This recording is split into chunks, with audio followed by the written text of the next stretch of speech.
Je vous invite à tourner dans Luc. On va continuer ce matin dans notre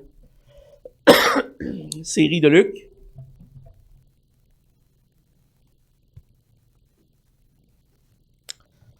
Si vous vous rappelez bien, on a terminé le chapitre 12, avec quelques exhortations, une exhortation pratique. On a vu Jacques la semaine passée, puis là on retourne dans Luc. On commence Luc 13 ce matin, tranquillement pas vite. On y arrive. À bout d'année, on va cheminer au travers Luc un jour. Cette semaine, on va voir les versets 1 à 9. Vous savez, les événements tragiques qui nous entourent dans notre société vont souvent capter notre attention et l'attention de la société en général autour de nous. On se rappelle tous de des événements marquants, le 9 septembre 2011, les tours. Je me rappelle que j'étais dans une classe au secondaire, je pense. Ils nous avaient emmenés à la bibliothèque pour voir les images. Tellement que c'était comme un événement marquant, puis que tout le monde savait pas quoi en penser. Les tragédies sont souvent inscrites dans nos pensées.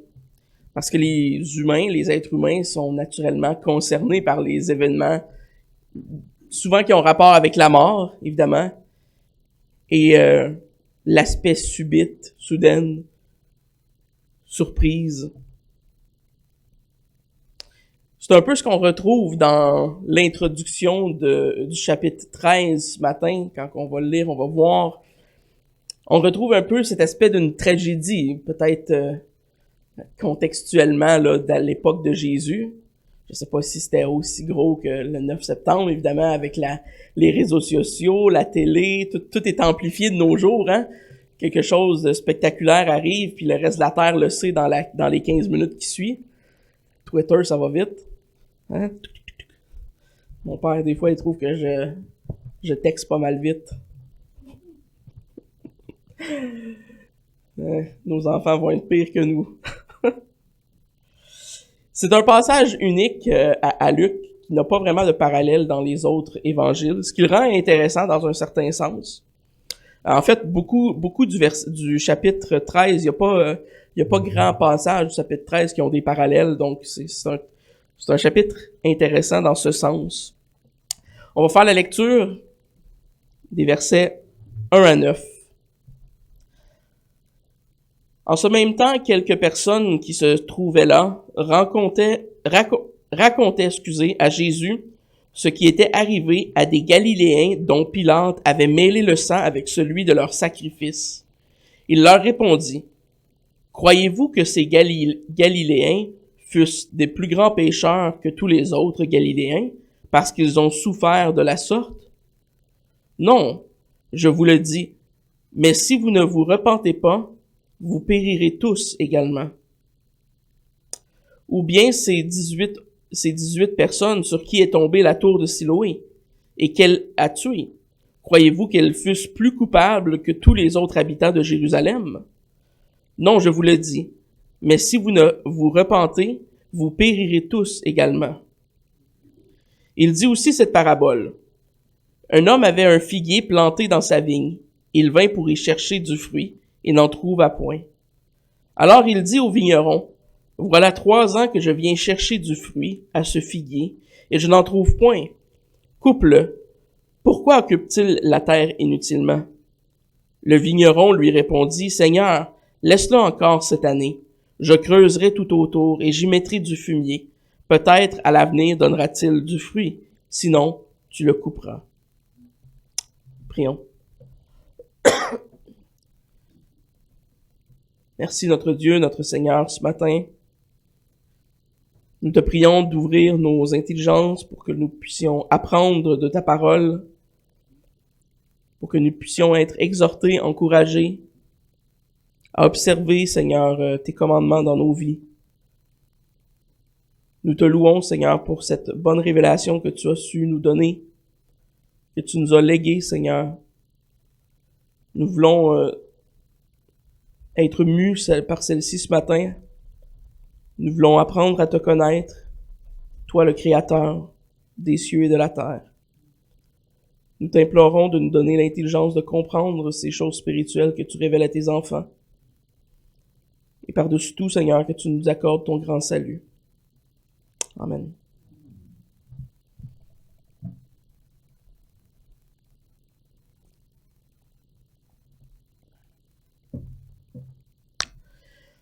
On en connaît très peu, bibliquement parlant, sur l'événement qui transpire dans le début du chapitre 13 de Luc. Comme j'ai dit auparavant, il n'y avait pas Twitter dans le temps, fait que les histoires étaient propagées de bouche à oreille. Et là, ce qui semble arriver, c'est qu'une de ces histoires de tragédie soudaine vient aux oreilles de Jésus. Le reste des Écritures nous parle pas vraiment de cet événement, donc on n'a pas vraiment de récit, puis bon, on est capable de fouiller dans certains récits d'historiens comme Joséphus pour un peu avoir une idée de ce que ça pourrait être, mais il n'y a pas vraiment de consensus. Ce n'est pas pour dire que c'est pas un événement historique, évidemment, on croit que c'est probablement quelque chose qui s'est réellement passé, mais on n'a pas de détails. Tout ce qu'on sait, c'est que ces gens approchent Jésus en lui disant « As-tu entendu parler de ça? » C'est un peu dans cette attitude qu'ils s'approchent de Jésus. Des gens de la foule s'approchent de lui et lui parlent de comment Pilate aurait tué des Galiléens et aurait mélangé leur sang avec le sacrifice de ces gens. Donc, probablement que c'était des chrétiens, ou en tout cas des juifs peut-être, qui allaient au temple, ou des chrétiens qui allaient observer certains sacrifices, peu importe. Il y avait une bête, puis ce qu'on semble comprendre dans le peu de détails qu'on a, c'est que Pilate a violemment tué ces gens. Il a comme mélangé le sang avec le sang de leur sacrifice, qui était évidemment un sacrilège. C'était dégueulasse. C'était quelque chose qui aurait techniquement choqué un juif, de penser que notre sang peut être mélangé à celui d'un sacrifice qu'on offre à Dieu, 3 fois saint. Pourtant, ça semble pas être la réponse de Jésus. Possiblement qu'il est choqué par l'événement, peut-être intérieurement, on le sait pas, le passage nous le relate pas vraiment. Mais Jésus a une différente réaction que nous quand on entend des événements de ce genre. Nous, souvent, on est stupéfaits, on veut en savoir plus. On est curieux un peu, de nature. On veut connaître les détails. Mais Jésus, fidèle à lui-même, répond par une question. Ça arrive souvent. Il répond par une question, sachant une chose très importante dans le texte, sachant que la pensée juive prédominante du temps était de prendre pour acquis que les souffrances qui venaient sur quelqu'un étaient fort probablement un résultat de leur vie pécheresse. Et on voit très bien que c'est ce que Jésus a en tête quand il s'adresse aux gens de la foule qui viennent lui rapporter cette histoire. Possiblement que eux, ils s'attendaient à ce que Jésus dise « Hey, ça devait être des pécheurs, ils méritaient-tu d'être violentés par Pilate, puis tout ce qui leur arrive. Soyez pas comme ces gens-là. » Peut-être que c'est la réaction qu'ils s'attendaient. Au lieu, Jésus force la foule à réfléchir principalement sur un de leurs préjugés. Vous savez, encore aujourd'hui, on est peut-être, même si on n'est pas juif, puis même si on n'a pas le même background culturel nécessairement que ces gens, on a encore aujourd'hui cette prompteté à soupçonner le mal chez les frères quand la vie semble aller mal pour eux. On a une petite partie de nous qui se dit sûrement qu'il le mérite. Sûrement qu'il a une vie de péché, sûrement qu'il dit pas la vérité. Sûrement qu'il y a une partie de lui là qui mérite ce qui arrive. On a encore un petit peu ce soupçon aussi de préjugés dans notre cœur. Dans son commentaire, Jean Calvin expose la facilité que nous avons en tant qu'êtres humains à juger sévèrement nos prochains. Jean Calvin dit ceci: Cette maladie nous est presque naturelle, d'être trop rigoureux et sévère à juger les autres et trop disposés à flatter nos propres fautes. La conséquence est que nous ne censurons pas seulement avec une sévérité excessive les offenses de nos frères, mais chaque fois qu'ils rencontrent une calamité, nous les condamnons comme des personnes méchantes et réprouvées. Ce que Calvin dit est vrai. On a beaucoup plus de facilité à crucifier les autres pour leur calamité et puis on flatte nos propres fautes. On dira, ils sont pas si pires. Je suis pas si pire que ça. Lui, son péché, grave. Au contraire, ce qu'on voit, c'est que Jésus fait complètement fi, ironiquement, et c'était pas pour dire que c'est mauvais d'aborder ces sujets, mais Jésus fait fi de l'aspect politique et social de l'incident. Il laisse ça de côté, il en parle même pas. Il se concentre sur, au lieu, la réalité universelle du sujet qu'il veut apporter devant nous ce matin. Celui de la repentance. Qu'est-ce que répond Jésus à sa propre question? Il demande à ces gens, est-ce que ces Galiléens étaient de pires pécheurs? Il répond lui-même à la question. Il dit non, je vous le dis. La réponse est non. Il était pas pire que vous. Et ainsi, il confronte le jugement gratuit des gens, des Juifs qui étaient présents, qui avaient cette pensée en eux-mêmes, que Jésus avait perçue. Donc, ce serait faux de dire ce matin que toute souffrance est causée par les conséquences du péché. Évidemment, il y a des souffrances qui le sont. Il ne faut pas minimiser on voit ces textes même en lien avec la Sainte Seine dans Corinthiens, par exemple. Certains étaient affligés à cause des péchés qui étaient dans leur vie. Mais les Écritures nous enseignent clairement que ce ne sont pas toutes souffrances qui sont causées par nos péchés. Nous sommes dans un monde qui est déchu.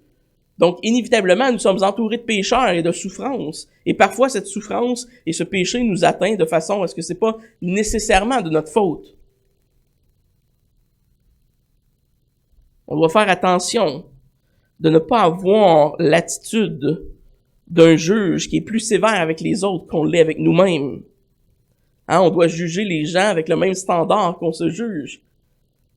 Et on devrait se juger avec le bon standard, celui de Dieu.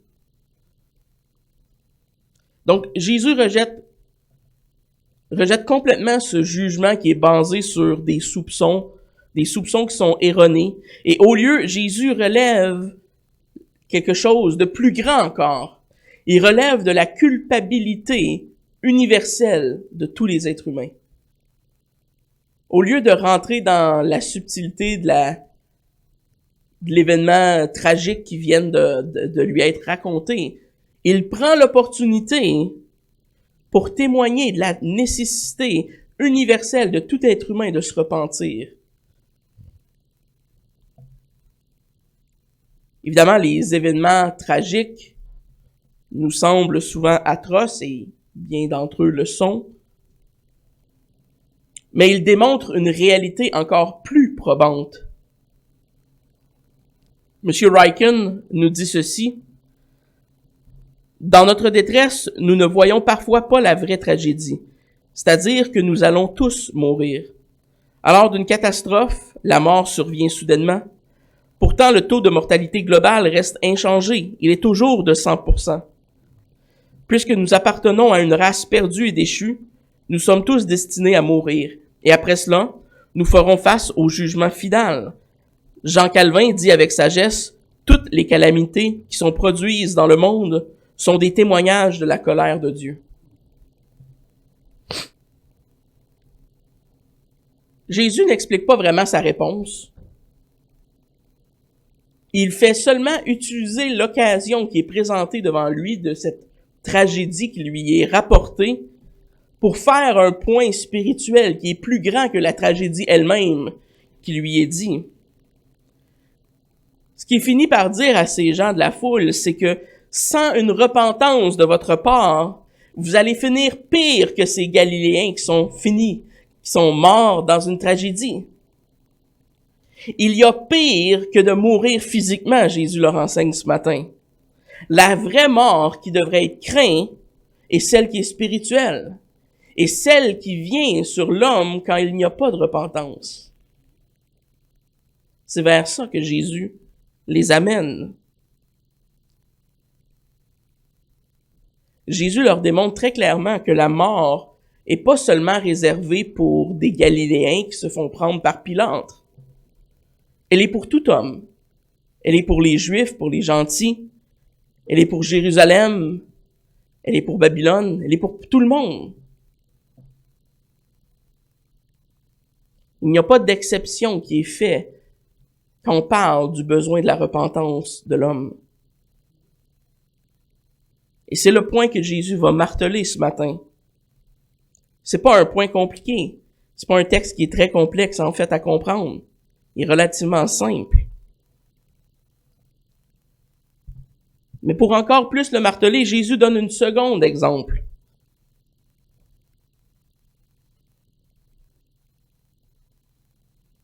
Si c'était pas assez, il leur parle de la tour de Siloé.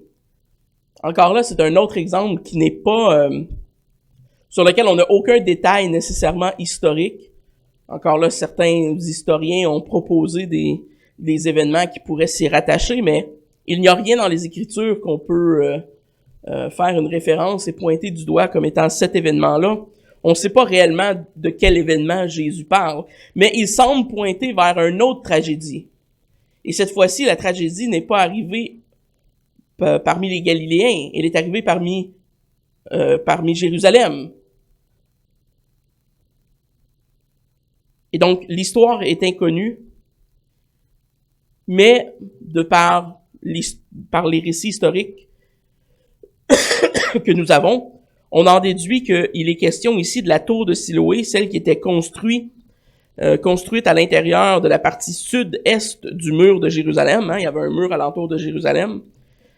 Puis elle était située près du réservoir de Siloé. C'était l'eau de la source de Gihon qui était transportée dans le réservoir du centre de la ville, à Jérusalem. Donc, probablement un grand réservoir d'eau. Peut-être qu'il y avait une construction, peut-être que c'est le réservoir qui est tombé lui-même, peut-être que c'était un échafaudage ou quelque chose du genre. On n'a pas vraiment de détails, mais ce qu'on sait, c'est que Jésus fait référence à un autre accident, à une autre tragédie de son époque que les gens auraient eux-mêmes reconnu. Cette fois-ci, 18 personnes sont mortes. Jésus demande, croyez-vous qu'elles fussent plus coupables que tous les autres qui habitaient à Jérusalem? Est-ce que eux méritaient de mourir écrasés par la tour? Pas une belle mort d'ailleurs. Est-ce qu'ils étaient plus coupables? Est la question que Jésus demande en fait. Et le terme grec, ophilété, c'est celui qui doit quelque chose à quelqu'un. C'est un débiteur. C'est quelqu'un qui est endetté. Est-ce que ces gens étaient plus endettés que les autres Juifs de Jérusalem? Est-ce qu'il y avait une plus grande dette pour que la tour leur tombe dessus? Jésus répond encore une fois à sa propre question. Il va répondre non. J'ai trouvé ça un peu ironique dans le sens où souvent de nos jours, les gens alentour de nous parlent de karma. Mais on peut leur répondre ce que Jésus est en train de répondre. Jésus est en train de répondre, c'est pas le karma. C'est pas le karma qui fait que ces gens-là sont morts. Ils sont pas morts parce qu'ils sont plus coupables que ces autres Juifs qui habitaient Jérusalem. James Edwards, pas la même personne, dit ceci. Cependant, pour Jésus, la mort des Galiléens, quelle qu'en soit la cause, est significative en tant qu'avertissement du jugement à venir sur tous les pécheurs, à moins qu'ils ne se repentent. Encore une fois, la réaction de Jésus n'est pas nécessairement de moraliser la situation, de rendre mémoire aux gens qui sont morts, être sentimental, faire une eulogie sans fin, faire du sensationnalisme avec l'accident. Ça, c'est souvent la réaction humaine, là. C'est souvent ce que nous, on fait. Jésus fait aucune de ces choses. Au lieu, il confronte la foule avec le péché individuel de chaque homme devant lui et leur besoin de se repentir. J'aime bien ce que note justement James Edwards par rapport à cela. Il dit « Cela n'implique pas nécessairement que Jésus était insensible ou sans cœur envers les victimes de ces événements. Au contraire, il a puisé dans les sentiments passionnés que de tels événements ont suscité chez les auditeurs afin d'exploiter ces sentiments pour le salut des vivants, impénitents, plutôt que de les reléguer dans la mémoire des nobles morts. » Ce que M. Edwards nous dit, c'est qu'il utilise, on doit pas voir ici un Jésus qui est nécessairement insensible, qui est pas touché par le fait qu'il y a des gens qui sont morts, mais il utilise la passion des gens, parce que naturellement, hein, l'homme, quand on vit des tragédies, quand on voit que des gens sont morts, puis on trouve ça injuste, on est passionné, on fait de l'introspection, on pense à notre propre vie. Jésus utilise tous ces sentiments-là qu'il connaît pour démontrer aux gens, voyez ce qui est arrivé à eux, peut vous arriver à vous. Et si vous ne vous repentez pas, hein, il va vous arriver pire que ça. Jésus utilise cette passion de l'être humain pour faire voir un point qui est encore plus important que simplement la compassion. Évidemment, je suis certain que Jésus avait une compassion pour ces gens qui étaient morts. Mais croyez-le ou non, il y a quelque chose de plus important que la compassion. Et c'est le salut.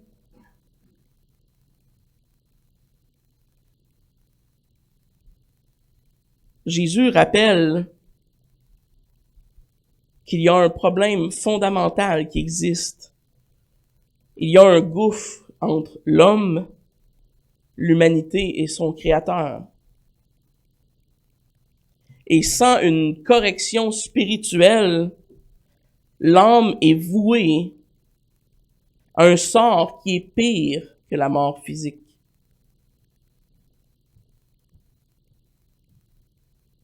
Des paroles qui vont être jamais plus évidentes que quand Jésus nous dit que on doit craindre Dieu. Pourquoi qu'on doit le craindre? Parce qu'il n'y a pas juste le pouvoir de tuer le physique. Il y a le pouvoir de jeter dans la géhenne. Qu'est-ce qui est sous-entendu par cela? Qu'il y a pire que la mort physique.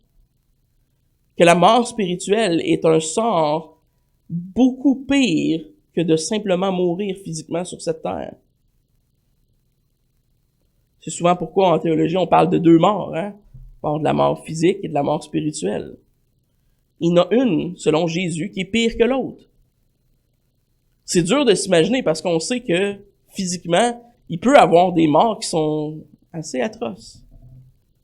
Hein, si on est un de ceux qui sont chanceux puis qui meurent dans un accident, pouf, de même, c'est pas pire, mais si on est comme les chrétiens en Chine qui sont torturés dans des cages à chaque jour, c'est peut-être moins le fun. C'est difficile de s'imaginer qu'il peut y avoir pire que ça. Et pourtant, c'est exactement ce que Jésus propose ce matin. Petite histoire. Une fois, Jonathan Edwards, cette fois-ci c'est bien lui, Jonathan Edwards a demandé à sa congrégation de lui donner une seule raison pour laquelle Dieu ne les avait pas détruits depuis qu'ils se sont levés ce matin-là. Il leur a demandé de considérer que chaque instant que nous vivons, chaque luxe dont nous jouissons, chaque bénédiction à laquelle nous participons est une question de recevoir la grâce de Dieu. Et cela représente la volonté de Dieu d'être patient avec une race de personnes qui se sont rebellées contre lui. R.C. Sproul dit ceci. Dieu a appelé chaque être humain à la perfection. Nous n'avons pas le droit de pécher. Le châtiment du péché est la mort, et pourtant nous continuons à pécher, et nous sommes étonnés et offensés lorsque Dieu permet la souffrance. L'un des plus gros problèmes que nous avons dans la compréhension de la foi chrétienne est que nous n'avons pas compris la différence entre deux concepts les plus fondamentaux de la Bible. Si nous pensons que Dieu est obligé d'être gentil avec nous, qu'il nous doit miséricorde, alors nous confondons miséricorde et justice. Dieu ne nous doit rien sauf la justice. Dieu accorde sa miséricorde selon son bon plaisir. Et souvent, dans le christianisme moderne, on mélange ces deux choses-là. On pense que Dieu est juste une fois de temps en temps, puis il devrait tout le temps nous accorder sa miséricorde. C'est pas ce que le Nouveau Testament et l'Ancien Testament nous enseignent. Voici la réponse que Dieu donne à Moïse dans Exode 33, verset 19. L'Éternel répondit, « Je ferai passer devant toi toute ma bonté, et je proclamerai devant toi le nom de l'Éternel. Je fais grâce à qui je fais grâce, et miséricorde à qui je fais miséricorde. » Aucun être humain est en position de dire à Dieu qu'il doit miséricorde, qu'il lui doit miséricorde. C'est la raison pourquoi on vient devant lui en quémandant, humblement, en se repentant, en s'humiliant. C'est parce qu'on la mérite pas et que Dieu ne nous la doit pas, cette miséricorde. L'Évangile est une bonne nouvelle parce que elle appelle des pécheurs perdus à être sauvés. Et c'est une bonne nouvelle parce que ceux qui sont ses élus, ses enfants, vont entendre la voix du Maître et y répondre. Mais le salut passe par cette chose qu'on appelle la repentance. Cette œuvre que Jésus prêche dans ce texte ce matin. Cette chose qui est rarement enseignée dans les églises évangéliques de nos jours. C'est pour ça que j'ai été provocateur un peu dans mon titre ce matin. Repentez-vous ou périssez. C'est exactement le message de Jésus ce matin. Repentez-vous ou vous allez périr. L'impératif est absolu. Mais la repentance, on reconnaît qu'elle est un don de Dieu. Donc, vers qui on doit aller pour demander pardon? On doit aller devant Dieu. Heureusement, le Seigneur nous dit d'avance qu'il ne rejette pas ceux qui viennent à lui. On étudie les mercredis soirs avec notre frère l'Ordo Salutis depuis quelques semaines. Cette semaine, on a vu que la régénération précède la foi. On est sauvé par grâce seulement, parce que Dieu nous accorde sa miséricorde. Il nous régénère et donc nous donne la foi. On ne croit pas, on n'est pas sauvé parce qu'on croit. Peu importe les tragédies, peu importe la mort, qu'elle soit naturelle ou surprenante, tragique, peu importe la fin, beaucoup de gens autour de nous aujourd'hui courent vers leur destruction. Une destruction qui est spirituelle. Et Jésus avertit ces gens de la foule que eux aussi s'en vont directement là. Peut-être qu'il parle des Galiléens, qu'il parle des gens qui ont été tués par Siloé. Mais chacun d'entre eux, dans la foule, avait un âme qui devait se repentir. R.C. Sproul dit ceci, « Chaque être humain marche dans ce monde sous la peine de mort. Chaque être humain a violé la loi de Dieu et sa sainteté. Le fait même que nous soyons autorisés à vivre d'instant en instant est une grâce.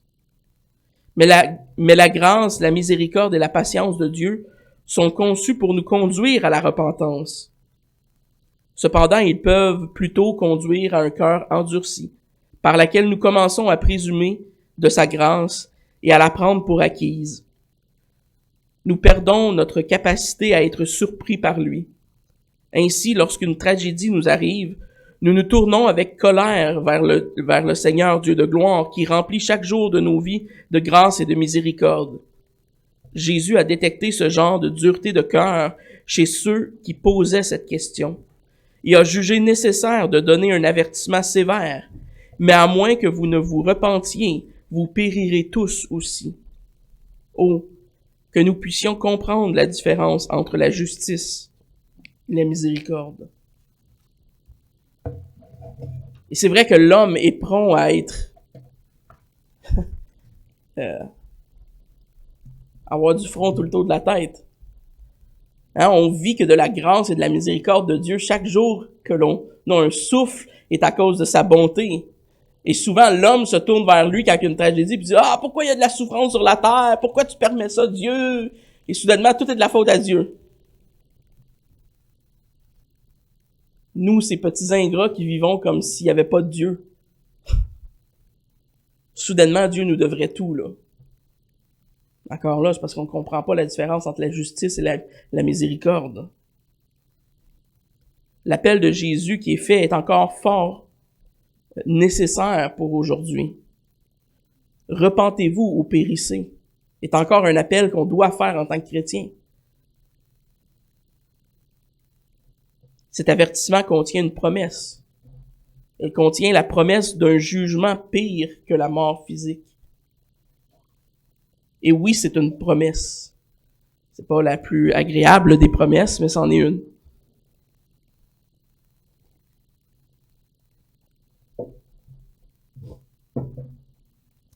Et il ne faut pas croire que la repentance est un événement unique au salut. Évidemment, on a besoin de la repentance pour être sauvés.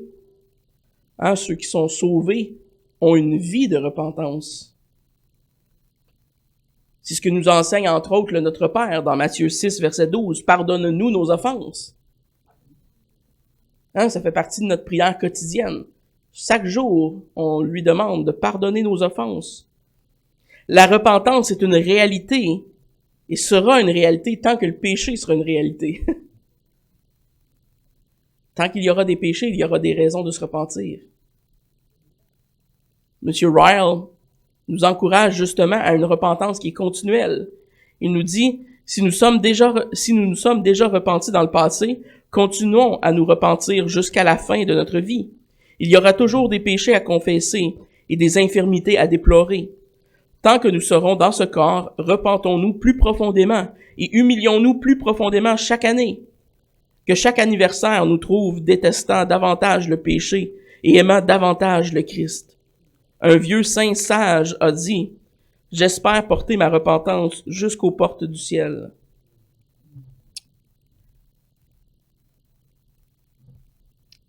Ce qui nous amène dans la deuxième partie ou dans la deuxième portion du texte de ce matin, dans les versets 6 à 19, qui nous donne une parabole ou une illustration d'un figuier, d'un figuier qui est stérile. Probablement que si votre Bible a des sections, là, ça va s'appeler Parabole du figuier stérile. J'argumenterais que si cette section avait à être paraphrasée, le vrai titre serait « Il est presque trop tard ». C'est ce que Jésus est en train de dire. Il est presque trop tard. C'est un appel à la repentance. Jésus pointe vers l'urgence dans son illustration, l'urgence de se repentir, l'urgence de se détourner de la voie de la méchanceté, l'urgence de vivre selon le fait qu'il y a un Dieu qui est créateur et que nous ne sommes pas des petits dieux dans notre propre monde, même si on aimerait bien ça le croire. Un figuier qui est sans fruits, un propriétaire qui est à bout de patience, et un jardinier qui plaide pour la patience. C'est ce qu'on voit dans cette illustration. Ce vigneron qui illustre évidemment Dieu, qui plaide pour la patience. Certains ont pointé vers le fait qu'un figuier est dans une vigne. Bon, certains vont faire plein d'illustrations avec Jérusalem, Israël, avec tout ça, mais de façon pratique, c'était courant pour des arbres fruitiers de toutes sortes d'être plantés dans une vigne. C'était pas quelque chose qui était particulièrement spécial. Donc c'était quelque chose qui même les vignerons étaient remplis de d'autres fruits et les figuiers étaient un fruit probablement l'arbre fruitier le plus commun dans cette région du monde. Et on voit que 3 ans, et il y a 3 ans au minimum qui a été attendu pour voir du fruit de l'arbre. Ce qui nous pousse à croire que l'arbre était probablement un arbre mature parce que, justement, en 3 ans, on considérait que l'arbre devait, à un certain point, porter du fruit. Donc, c'est pour ça que dans le contexte de la parabole, le maître de la vigne, il dit c'est pas normal que l'arbre n'a pas porté du fruit, là. Il aurait dû. Et le dilemme face auquel il est mis, c'est que ce arbre non seulement ne porte pas de fruits, mais vole des nutriments dans la terre pour les autres arbres. Et donc, le propriétaire se dit, on va le déraciner puis on va le brûler. C'est ce qu'on fait avec les choses inutiles. On peut dire que cet arbre était pire qu'inutile. Il volait des nutriments aux autres, donc c'était encore plus qu'inutile. Évidemment, comme d'autres textes dans les Écritures, on sait que le figuier est une image d'Israël, une image évidente.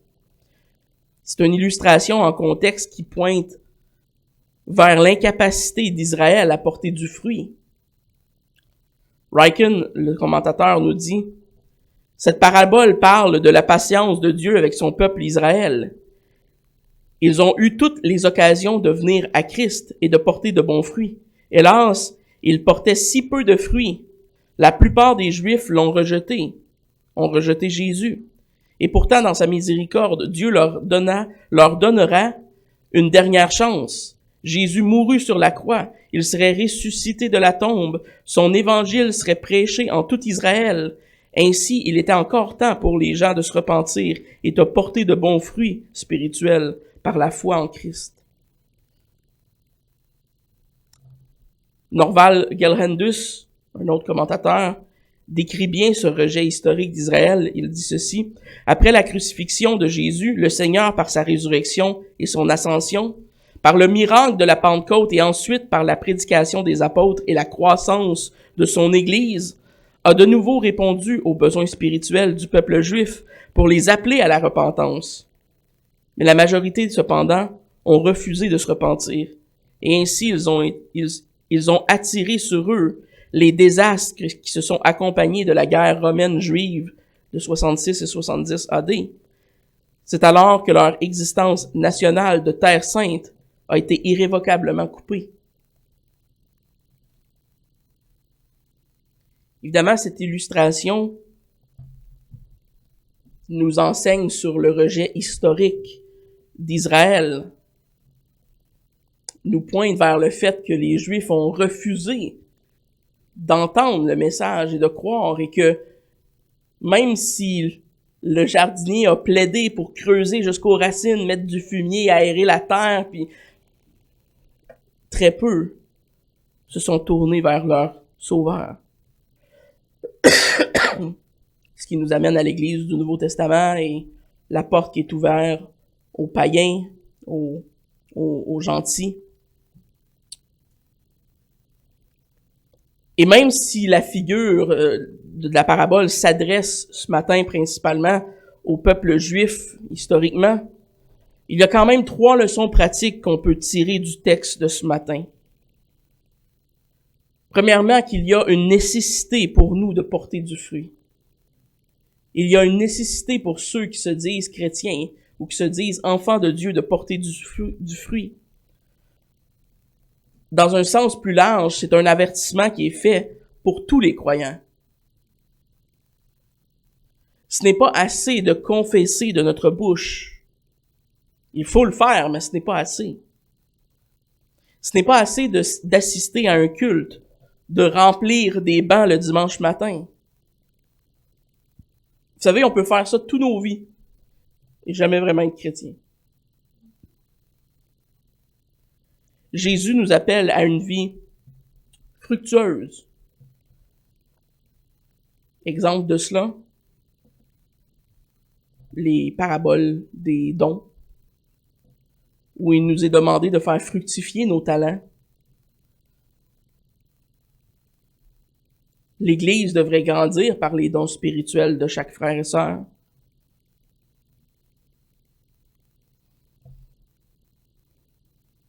les difficultés de cette vie et les épreuves ne sont pas une justification pour la stérilité. Preuve étant que dans la plupart des pays persécutés dans le monde, on voit souvent beaucoup de fruits dans l'Église. Et on voit des églises souvent fleurissantes. Chose certaine, sans fruits, il n'y a aucune assurance du salut qui est possible pour le chrétien. Pourquoi? Ben simplement parce que le Nouveau Testament nous le dit. On reconnaît un arbre à ses fruits.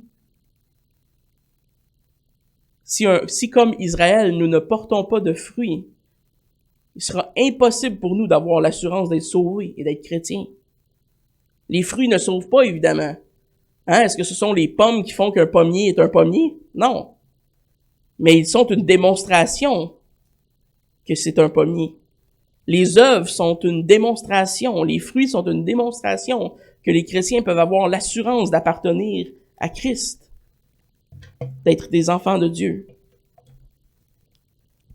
Le deuxième point pratique qu'on peut sortir du texte ce matin est évidemment la patience de Dieu.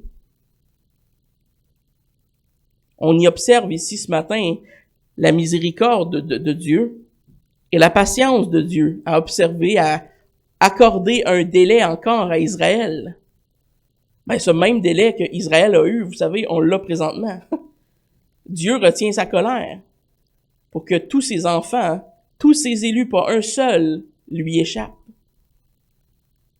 Et seulement alors que tous les élus seront sauvés, qu'il y aura le retour, le second retour. Mais le Seigneur n'en échappera pas un seul. Le vigneron désire donner, le jardinier, désire donner une dernière chance à cet arbre. Et pas n'importe quelle chance, il le soigne en profondeur, il en prend soin. Il le traite aux petits oignons, comme on dit. Parce que la repentance est encore possible. Darrell Buck, le commentateur, nous dit « La tragédie est dure et la vie est courte. Mais la vie est plus tragique si l'on ne se tourne pas vers Dieu. La pire tragédie est celle qui arrive quand on rejette le salut. La pire tragédie n'est pas celle qui nous surprend. C'est quand l'évangile de Christ, de Jésus-Christ, nous est proclamé et qu'on la rejette.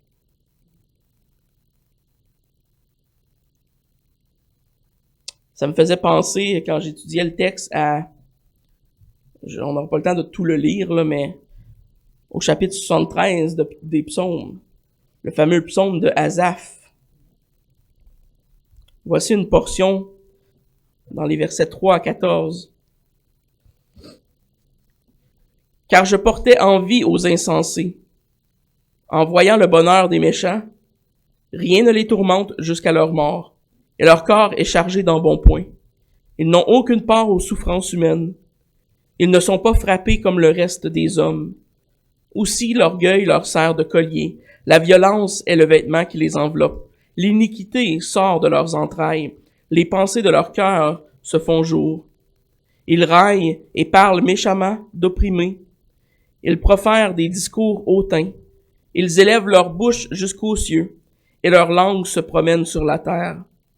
Voilà pourquoi son peuple se tourne de leur côté.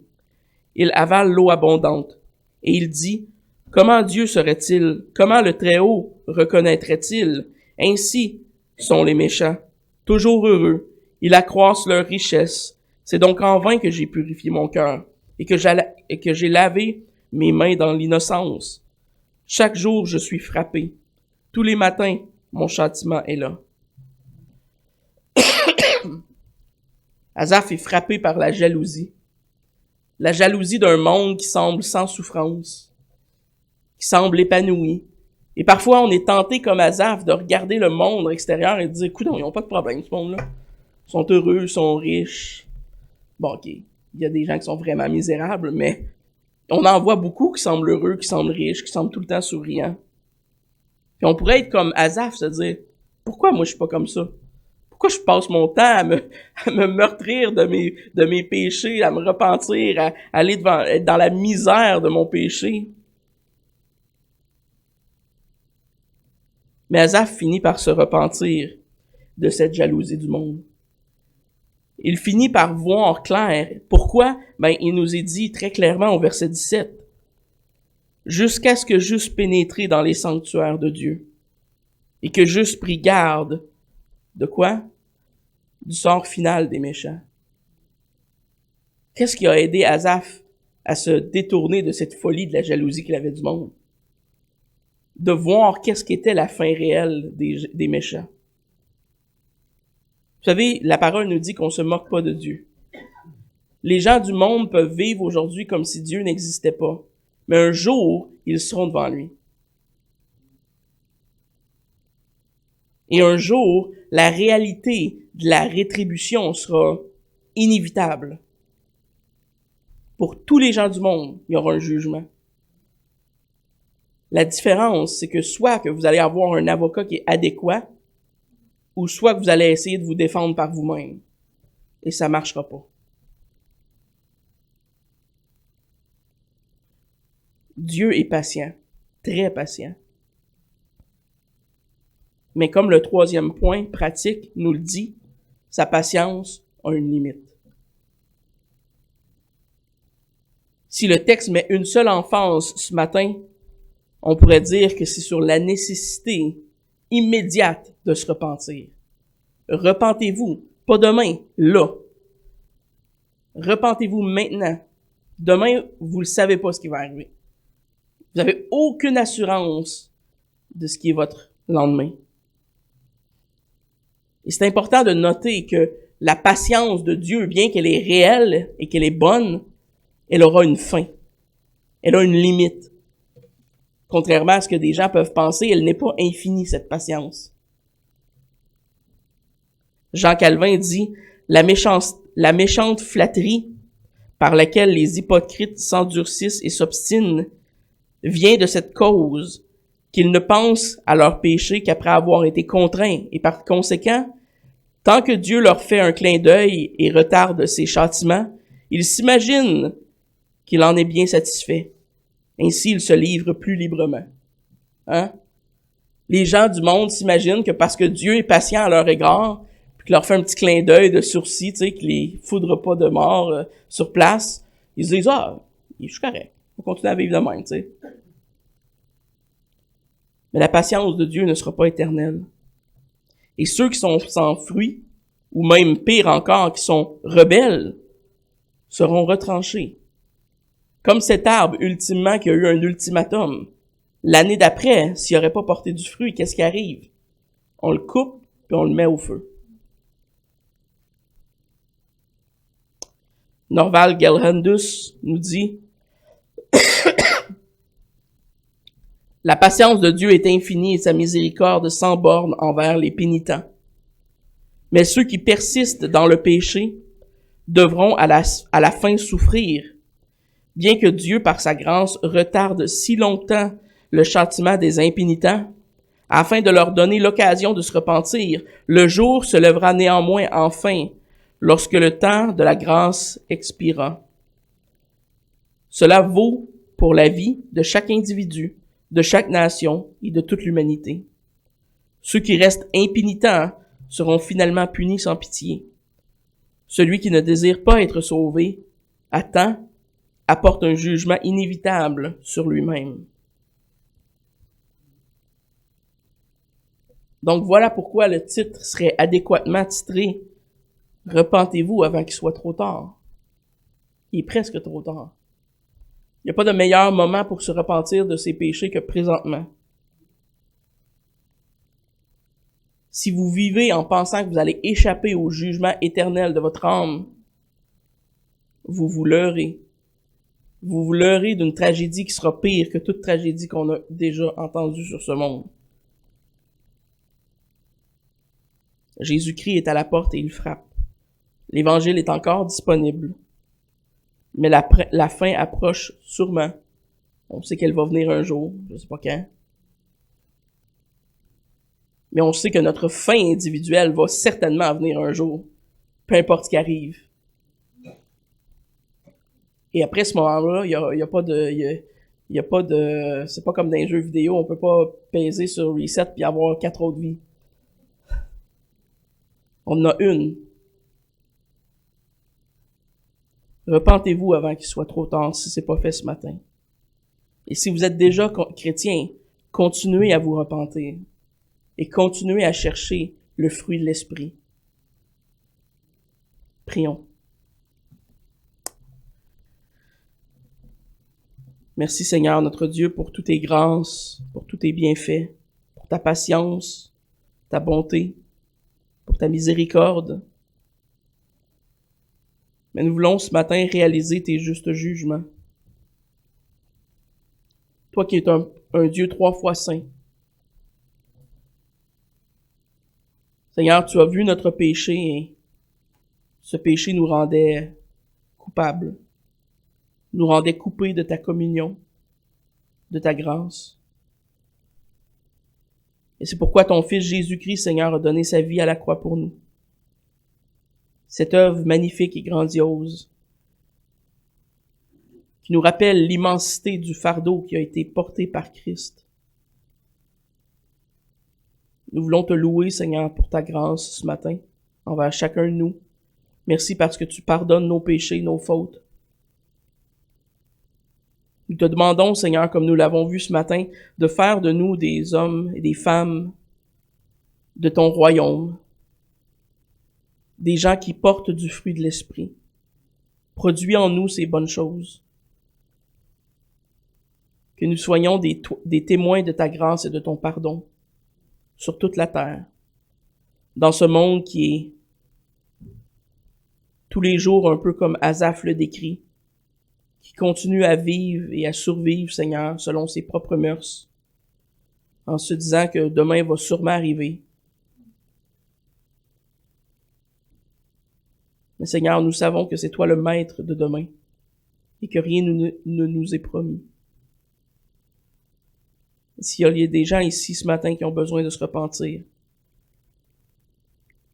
qui te donnent leur vie, Seigneur, et que tu leur accordes la grâce.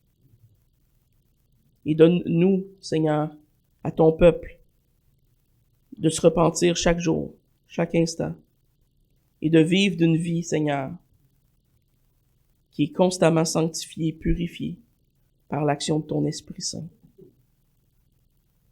Amen.